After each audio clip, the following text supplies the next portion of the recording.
Oke guys, balik lagi ya di konten Terbang FPV. Di video kali ini saya akan mereview buah radio kiriman dari Oxbot. Ini adalah Oxbot R1 Pro ILRS 2,4 GHz yang punya power sampai dengan 500 mW. Simak reviewnya guys.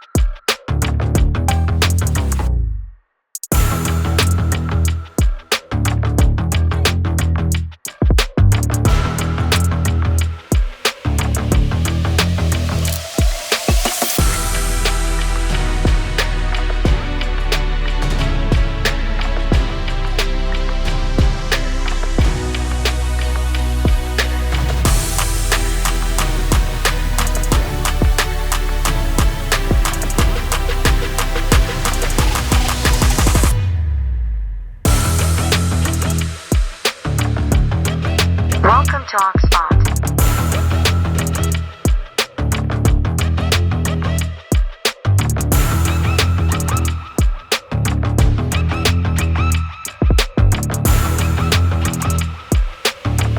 App tuning mode on.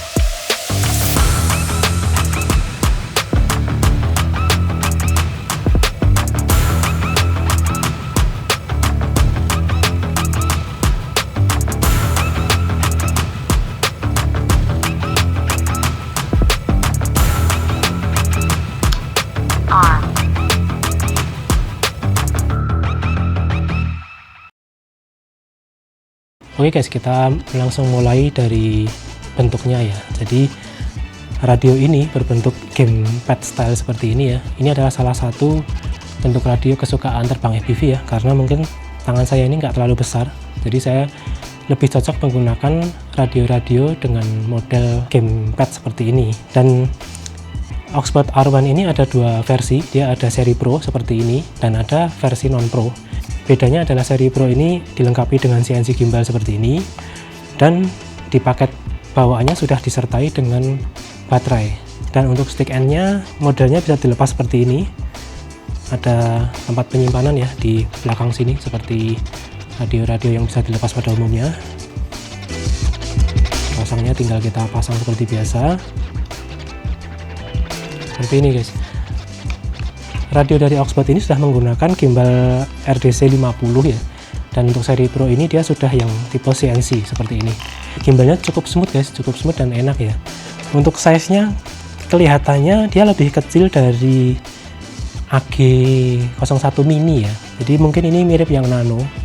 Oke, di sisi atas untuk model switch-nya seperti ini, dia ada 1, 2, 3, 4 ya, jadi ini 2 posisi, 3 posisi, 3 posisi, dan 2 posisi, ditambah dengan 2 di belakang ini latching, dan ini momentary switch. Di sini kita juga bisa lihat dia menggunakan antena internal di dalam seperti ini ya, dan di bawahnya ada port USB yang bisa kalian pakai untuk charging, juga untuk simulator, dan juga untuk koneksi ke drone atau flight controller ya, nanti akan saya tunjukkan.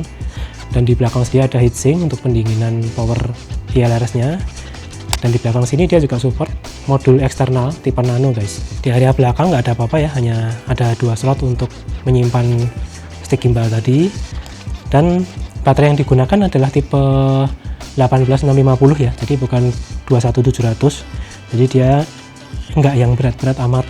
Untuk setting gimbal semuanya bisa diakses dari lubang-lubang yang ada di belakang ini. Dan tentunya kalian harus melepas kedua baterai ini dulu.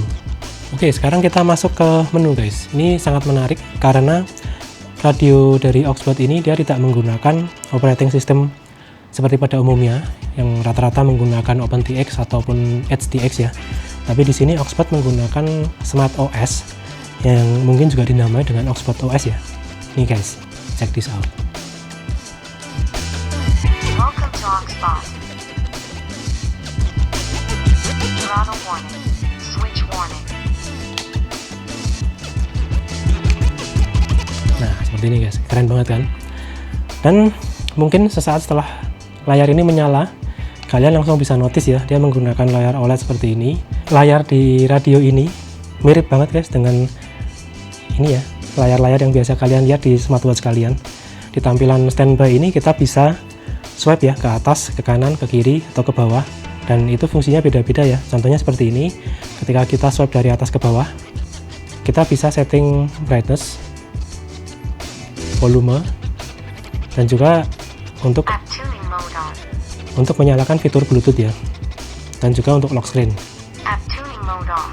Di sisi kanan ini ada pilihan untuk model ya. Jadi kalau kalian biasa ya di remote kita bisa bikin beberapa model. Nah, itu posisinya ada di sini. Kita bisa bikin beberapa model. Dan tiap-tiap model ini kita bisa atur ini ya, semacam widgetnya ya, apa yang kita tampilkan di standby screen seperti ini. Dari kiri ini adalah tampilan telemetri. Jadi karena dia bukan STX atau OpenTX, jadi kita nggak perlu ngeset telemetri segala macam, dia langsung ada fitur seperti ini ya di sebelah kiri. Dan ini lengkap sekali untuk GPS segala macam, semua ada telemetri yang ada di drone kalian, semua akan terbaca di sini. Menu utamanya kita swipe dari bawah ke atas. Di sini ada quick setting, jadi kita bisa lihat channel view, power, ILRS setting, finder, RF output, dan tombol untuk bind. Untuk power ILRS kita bisa langsung setting di sini. Jadi ini seperti shortcut ya, dia support sampai 500 mW. Untuk ILRS luar, dia posisinya ada di sini guys, ILRS setting ini ya. Nah, ini adalah ILRS luar yang biasa kalian lihat ya di radio-radio kalian sendiri. Seperti ini. Jadi kita juga bisa setting ini. Power misalkan kita mau set dynamic atau static, kita settingnya di sini. RF output adalah untuk memilih jika kalian memasang modul eksternal ya di belakang. Karena kita nggak pakai, kita pilih yang internal. Di quick setting ini kita juga bisa swipe ke kiri. Nah, di sini kita bisa set channel, stick kalibrasi, stick mode. Stick mode itu jika kalian mau menggunakan selain mode 2 ya. Terus ada settingan untuk screen saver. Screen saver ini jika kita nyalakan, nanti ketika kita terbang, mungkin setelah beberapa waktu ya, dia akan seperti ini ya, seperti mata berkedip-kedip, dan dia juga bisa kayak mata sedih, marah, seperti itu. Kita back. Channel ini adalah untuk setting channel kalian guys. Jadi misalkan kalian pakai AETR atau TAER, kalian settingnya di sini, dan ini sangat mudah dan intuitif ya. Misalkan ini channel 1, kebetulan saya menggunakan TAER ya, jadi channel 1 saya adalah throttle. Nah, seperti ini. Jadi intuitif banget guys, ini lebih simpel daripada STX ya, seperti ini. Di bagian voice ini jika kalian mau setting ya, misalkan ini kemarin saya setting di sini untuk position hold. Position hold mode. Nah, ini settingnya di sini. Jadi ini adalah tombol SC seperti ini. Untuk middle position ada volumenya ya, kita ada pilihan seperti ini. Position hold mode. Untuk down saya setting di RTH seperti itu guys. Throttle lock ini mungkin adalah salah satu fitur yang nggak kita pakai di drone FPV, tapi mungkin sangat berguna di wings ya. Seperti ini, kita bisa enable dan kita assign throttle lock tadi ke switch mana yang kalian pingin ya, dan kita bisa set throttle hold-nya di berapa persen. Jadi mungkin jika kita menerbangkan pesawat atau wing, kita nggak usah menahan throttle seperti ini, lebih mudah. Kita setting throttle-nya di berapa, kita tinggal aktifkan, dia akan nge-lock throttle di situ guys. Dan kita swipe lagi, di sini ada menu untuk versi firmware, versi ILRS, terus software update dan feedback. Dan di sini juga ada dua tombol. Tadi di kanan ada tombol power, di kiri ini back. Untuk back kita bisa swipe ke arah berlawanan atau ke kiri gitu ya, atau menggunakan tombol ini, misalnya seperti ini. Saya turunkan, kita back seperti ini. Di sini juga ada dua tombol untuk trim gimbal sebelah kiri dan trim gimbal sebelah kanan. Oke, masih ada fitur yang cukup menarik ya dari radio ini. Dia adalah fitur ini, app tuning. Oke, jadi app tuning ini ada dua fungsi ya. Yang pertama adalah koneksi radio ini ke Oxbot OS seperti ini di smartphone kalian. Dan yang kedua adalah menggunakan remote ini sebagai Bluetooth untuk flight controller atau drone kalian, sehingga nanti kalian bisa setting drone di lapangan menggunakan SpeeDP app ya, dengan sistem wireless menggunakan Bluetooth. Oke, jadi yang pertama koneksi antara radio dan smartphone kalian menggunakan aplikasi Oxbot FPV. Kita nyalakan App tuning mode on. app tuning, kemudian kita buka aplikasi Oxbot FPV. Di sini kita bisa setting untuk model, jadi kita bisa edit model atau menambahkan model-model baru. Jadi ini ibaratnya seperti OpenTX Companion ya, tapi ini adalah versi yang lebih simple ya untuk kita semua. Dan yang kedua adalah controller firmware. Ini adalah untuk mengupdate firmware dari radio. Kita bisa cek dari sini ya. Untuk update firmware dia mungkin sekitar 10 menitan ya, jadi memang agak lama. Jadi firmware yang ada di radio ini masih terus dikembangkan oleh developer. Jadi saya sangat puas ya, karena banyak fitur-fitur baru yang terus ditambahkan ya ke R1 ini. Dan fitur uptuning yang kedua adalah koneksi drone kalian atau flight controller ke remote ini ya, menggunakan kabel data seperti ini.